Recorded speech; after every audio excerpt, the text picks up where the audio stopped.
In 2014, while Jared Leto held an Oscar in front of nearly 40 million viewers, hundreds of fans were already paying $3,000 to $7,000 per person to live with him on a private island. They followed strict schedules, shared rituals. Some stopped calling him an artist and started calling him a guide. This wasn't a cult that appeared overnight. It was psychological control, built slowly through admiration, devotion, and silence. So when fandom becomes obedience, who still has the power to say no? What made the story unsettling wasn't the island itself. It was the structure behind it. Jared Leto didn't invite fans into a concert experience. He invited them into a closed world, a world with its own language, symbols, schedules, and emotional rules. Participants didn't just attend events. They lived together, ate together, woke up together. Days were organized around shared routines designed to erase the outside world. Phones went quiet. Identities softened. Individual lives slowly blurred into a collective rhythm centered on one presence. Nothing was forced. That was the most powerful part. Access felt earned. Proximity felt sacred.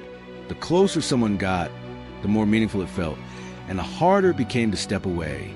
30 Seconds to Mars was no longer just a band. It became identity. Belonging replaced fandom. And Jared Leto stopped being seen as an artist and started being experienced as a source of meaning. There were no commands, no declarations of loyalty, just constant emotional reinforcement.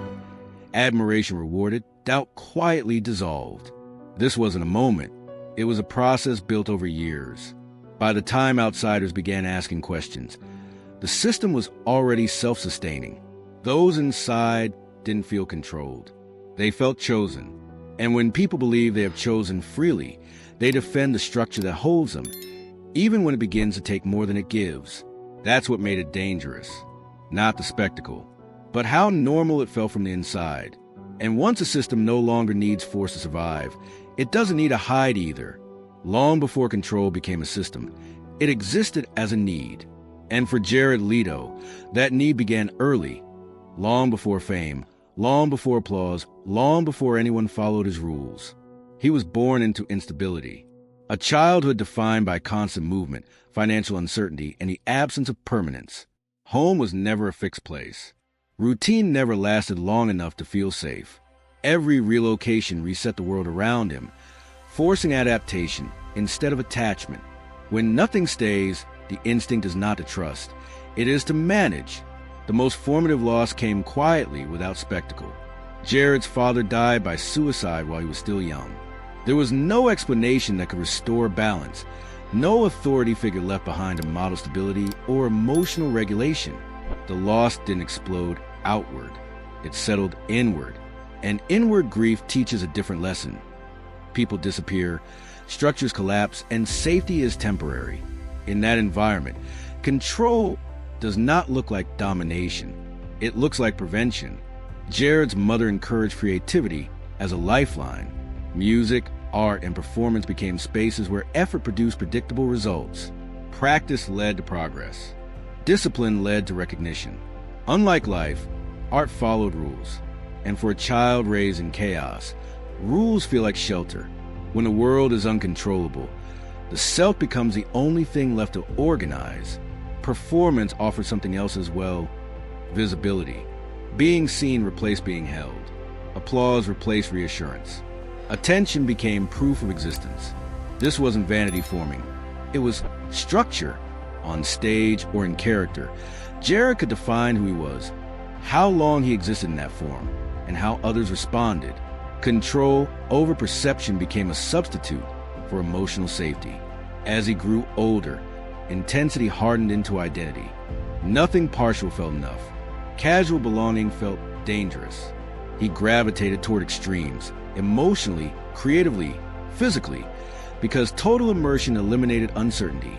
If you give everything, you are not left wondering when it will be taken away. Total commitment became protection. This psychological pattern didn't develop as manipulation. It developed as logic. Without a stable male authority figure to inherit structure from, Jared learned to construct authority internally. Leadership was not taught. It was assembled. And when leadership grows out of personal survival rather than shared responsibility, it often fuses with self-worth. Being central doesn't feel optional. It feels necessary. Over time, admiration became more than validation. It became regulation. When others looked to him for direction, meaning, or identity, the chaos of early life felt quieter.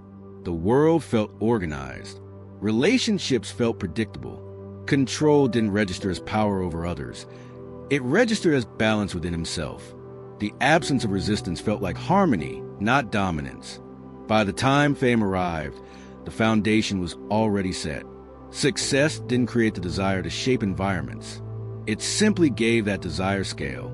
The mechanisms that would later define his world, exclusivity, shared language, emotional alignment, were not inventions of celebrity. They were extensions of a survival strategy built decades earlier. Seen through this lens, the system that formed around Jared Leto wasn't sudden, and it wasn't accidental.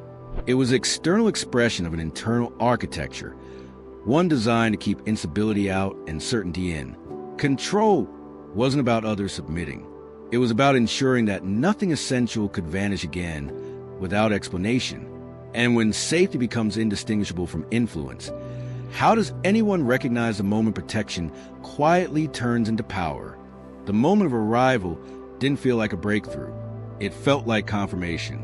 In 2014, Jared Leto stood on the Oscar stage holding a golden statue for Dallas Buyers Club.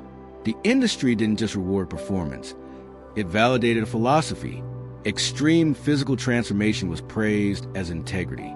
Suffering was reframed as seriousness. Discipline became moral proof. What once looked excessive was now called depth. That single night rewrote the meaning of everything that came before it. Years of restraint, isolation, and intensity were no longer personal choices. They were publicly endorsed virtues. The message was subtle but absolute. Pain produces truth, and those who endure more deserve to be heard more. When the world echoes the story you built to survive, it stops feeling like belief and starts feeling like destiny. At the same time, 30 Seconds to Mars reached a scale that few bands ever touch. Stadium tours, global reach, a fan base that no longer described itself as an audience, but as echelon. Identity replaced entertainment. Concerts became emotional events where thousands moved in synchrony, voices rising, bodies responding, meaning circulating, all anchored to a single presence at the center. The image aligned perfectly. As an actor, Jared was framed as disciplined, intellectual, uncompromising. As a musician, he was presented as ascetic, visionary, and purposeful. Interviews reinforced the synthesis.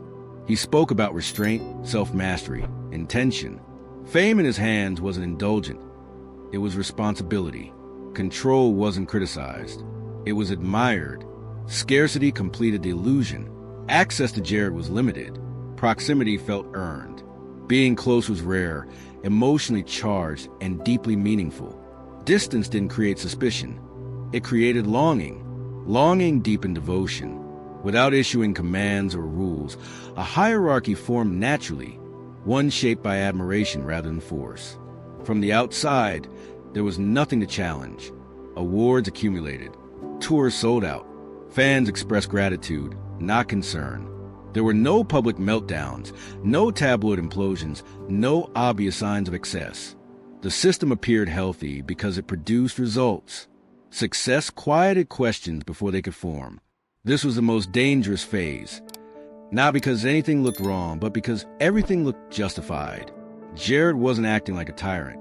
He was acting like a standard bearer, someone who had suffered, disciplined himself, and emerged with insight. That narrative insulated him. Discomfort could be reframed as misunderstanding. Criticism could be dismissed as resistance to growth. At this height, he was no longer measured by ordinary expectations. Artist, symbol, and guide collapsed into a single figure the world accepted willingly. He was no longer evaluated as a person navigating fame, but as an ideal embodying purpose. Once someone is elevated beyond the human, human limits quietly stop applying. The illusion was complete. Art justified power. Power disguised itself as meaning. Meaning drew people closer, rather than pushing them away. Nothing needed to be hidden because nothing appeared threatening. The system did not rely on secrecy. It relied on coherence. And coherence is persuasive when it rewards both the leader's discipline and the follower's need for belonging. This was a summit, the place where certainty felt absolute and authority felt earned. The moment when questioning seemed unnecessary because everything worked, and when power becomes indistinguishable from purpose. Who is left to notice the moment accountability quietly disappears? The most unsettling part of Jared Leto's story is that nothing ever collapsed in public. There was no implosion, no single headline that forced distance. What emerged instead was quieter and far more durable, a structure that worked because it felt meaningful to everyone inside it. By this stage, the system no longer needed explanation. Retreats were framed as experiences, not obligations. Participation was described as empowerment, not submission. People paid willingly, traveled willingly, rearranged their lives willingly. That voluntary nature became the strongest shield against criticism. If everyone chooses to be there, the logic goes, then nothing could be wrong. But choice shaped by emotional gravity rarely remains fully free. At the center, Jared never positioned himself as a ruler. He avoided overt dominance. Instead, he embodied endurance and insight. Authority came from narrative rather than command. He had suffered, disciplined himself, and emerged with clarity. That story mattered because it reframed power as earned rather than imposed. When authority is justified by pain, questioning it begins to feel almost immoral.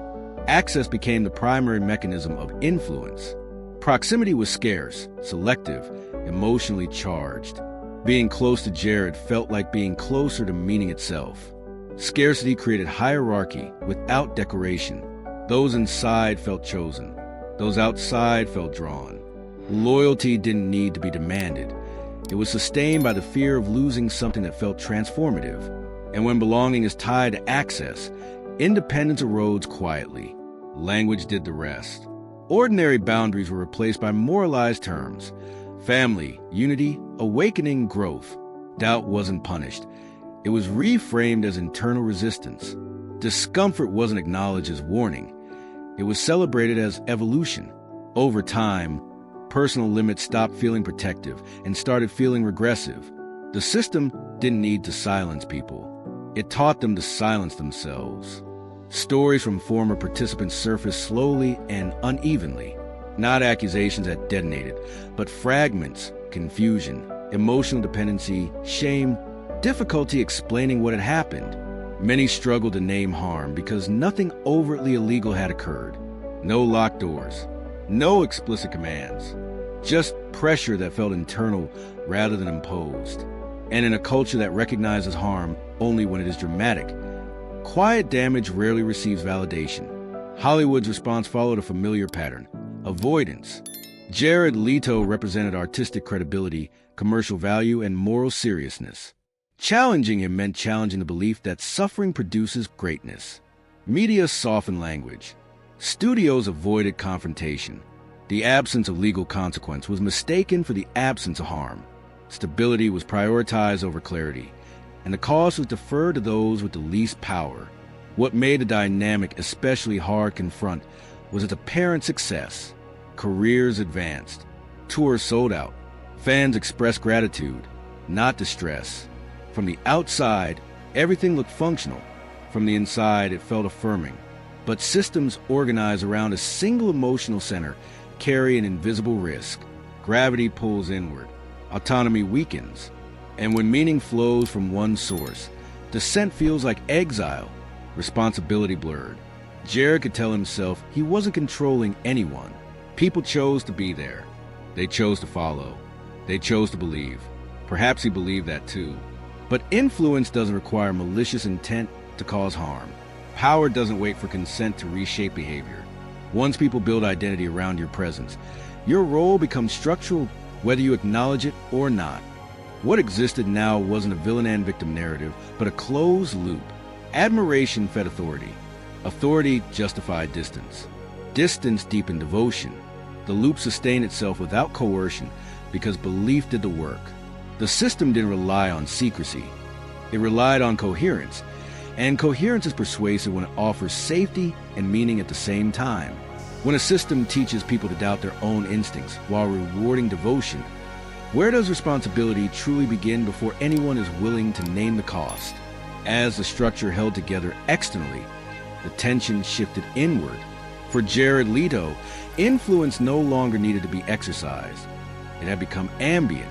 His presence set the tone before a word was spoken. Expectations formed automatically. Silence functioned as instruction. From the inside, this did not feel like control. It felt like inevitability. The role he occupied left little room for contradiction. Jared was no longer simply an artist navigating fame. He had become the embodiment of philosophy the world had already validated. Discipline, sacrifice, purpose. To question that identity would mean dismantling the story that had justified years of intensity and restraint.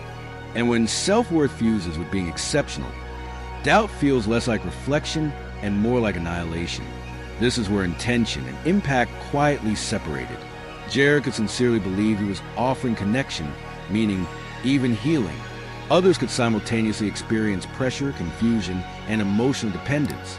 These realities do not cancel each other out. They coexist, but only one leaves visible markers. Harm did not arrive as rupture. It arrived as fatigue, as self-doubt, as the slow erosion of personal boundaries that people struggled to name because nothing dramatic had happened. Those who eventually stepped away rarely describe rebellion. They described aftermath. Confusion instead of closure. Shame instead of clarity. Many carried the belief that they had failed rather than been affected. Leaving meant losing a community, an identity, and a version of themselves that had once felt elevated and seen. When belonging is built on belief, disbelief feels like self-erasure. The consequences lingered long after departure. Former participants spoke of difficulty trusting their instincts, hesitation around authority, and a lingering sense of guilt for questioning something that had once felt sacred. Without public acknowledgement or shared language, many process the experience alone.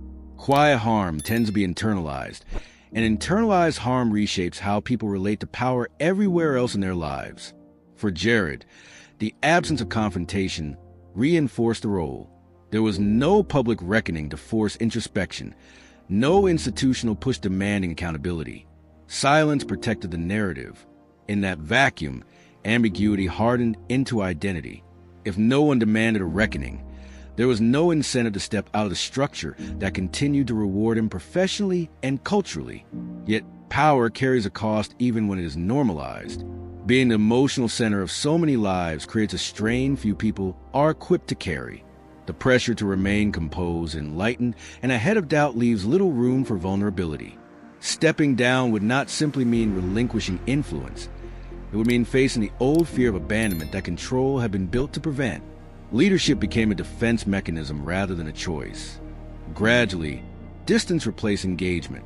Jared spoke less, explained less, allowed mystique to do the work that dialogue once might have done. Ambiguity became armor. If nothing was clearly defined, nothing could be clearly confronted. The mythology remained intact not because it was defended aggressively, but because it was never directly addressed. When identity becomes armor, the person underneath survives by remaining unseen. The tragedy here is not the presence of a villain. It is a convergence of unresolved trauma, public validation, and unchecked influence. A system formed that rewarded control while discouraging accountability. A leader emerged who may have believed in the purity of his intentions while overlooking the consequences of his position. And a community formed that found meaning while quietly paying a price it could not easily articulate. This collapse left no crater. It left residue.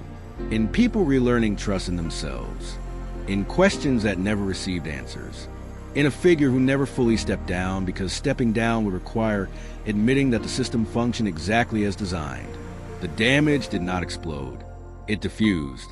When power is sustained by belief rather than force, and harm leaves no visible wreckage, how do we decide where responsibility truly ends and accountability must finally begin? The turning point did not arrive as confession, collapse, or apology. It arrived as withdrawal. After years of quiet discomfort and unanswered questions, Jared Leto did not confront the narrative forming around him. He narrowed it. Public explanations disappeared. Access became rarer. Language thinned out. Silence took the place of engagement, not as surrender, but as containment. From the outside, this looked like resilience. A man continuing his career. A figure moving forward, seemingly untouched by controversy. In an industry trained to equate endurance with innocence, survival itself began to read as vindication. But this was not a rebirth built on accountability. It was a recalibration of distance. Jared did not dismantle the system that had formed around him. He stepped back from its most visible edges. Retreats became less public. The mythology grew quieter, not weaker. Influence no longer required proximity. Absence did the work presence once had. Mystery replaced explanation, and mystery cannot be cross-examined. Artistically, the pattern held. He continued to choose roles defined by isolation, extremity, and emotional detachment. Characters who lived apart from ordinary human connection. Figures misunderstood, disciplined, and alone. These choices did not challenge the identity he had built. They refined it. Reinvention did not rewrite the story. It edited it. What never arrived was a moment of shared reckoning. No acknowledgement of imbalance. No language that named impact alongside intention. The burden of closure remained with those who had already left. Healing became private, fragmented, unsupported by recognition.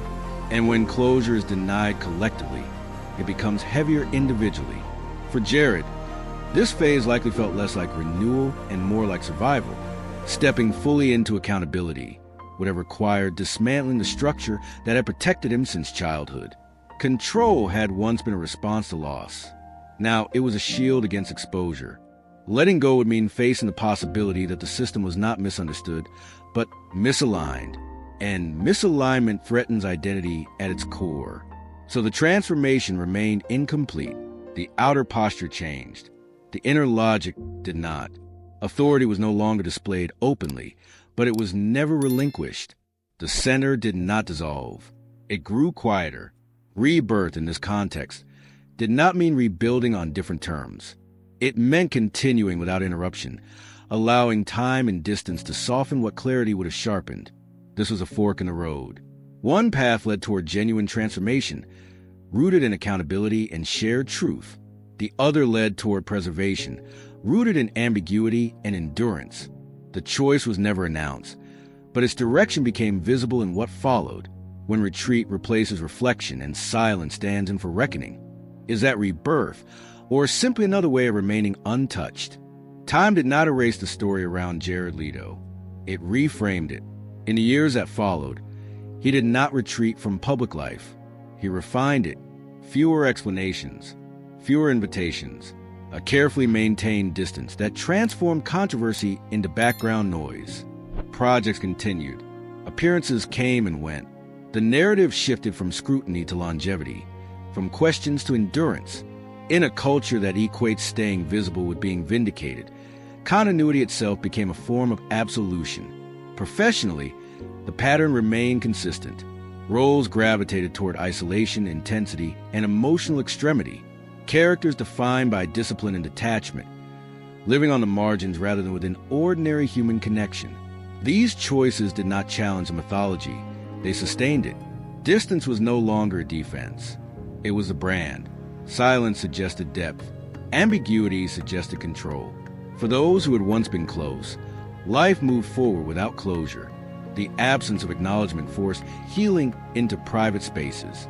Many carried lingering questions not about what happened, but about themselves. Why it felt meaningful, why it was hard to leave, why doubt arrived so late.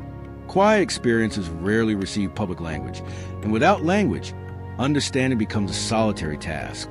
The cost did not show up as scandal. It showed up as recalibration of trust, of authority, of instinct. This is where the idea of legacy becomes complicated. On one side, there's the undeniable record, an Oscar-winning actor, a globally successful musician, a figure capable of mobilizing emotion at scale. On the other, there's a cautionary outline of how influence can expand faster than accountability, and how belief can shield power from scrutiny when it appears purposeful and disciplined. The legacy is not a verdict. It is a tension, a case study in modern fame. where control does not announce itself as domination, and harm does not require spectacle to exist. A reminder that systems built on admiration can function smoothly while quietly extracting costs that are difficult to name, let alone measure. What remains most instructive is not the individual alone, but the environment that elevated him, an industry that rewards coherence over clarity, a culture eager for meaning, willing to confuse discipline with virtue, an audience trained to see survival as proof of innocence. In that context, the absence of collapse reads as resolution. Even when questions remain unanswered, Jared Leto's life after the storm looks composed, stable, intact. But stability is not the same as reckoning, and endurance is not the same as repair. The story settles not with conclusion, but with an implication about how easily power can persist when it no longer needs to explain itself. So when time smooths the edges and attention moves on, is legacy defined by what continues publicly, or by what remains quietly unresolved beneath the surface? The story of Jared Leto does not close with exposure or redemption. It fades out in ambiguity. There is no moment where the system is named, no public reckoning that draws a clean line between intention and impact. And that absence is precisely what makes the story unsettling. This is not a narrative about obvious abuse of power. It is about how power can grow quietly when it is validated by success, protected by admiration, and softened by the language of purpose.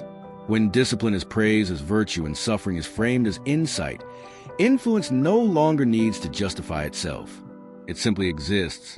What remains unresolved is not a question of guilt, but of responsibility, a structure formed where belief replaced consent and meaning substituted for boundaries. Those who felt affected were left to process their experiences privately, without shared language or acknowledgement. Those at the center were never forced to look back, because nothing ever collapsed loudly enough to demand it. This story asks us to look beyond individuals and toward systems, toward cultures that reward intensity over introspection, coherence over clarity, and endurance over accountability. In such environments, silence is mistaken for wisdom, and survival is mistaken for innocence. The lesson here is not about condemning a man. It is about recognizing how easily admiration can turn into authority, and how difficult it becomes to question something that feels purposeful, elevated, and successful. When influence feels meaningful and devotion feels voluntary, how do we recognize the moment power no longer needs to ask for permission?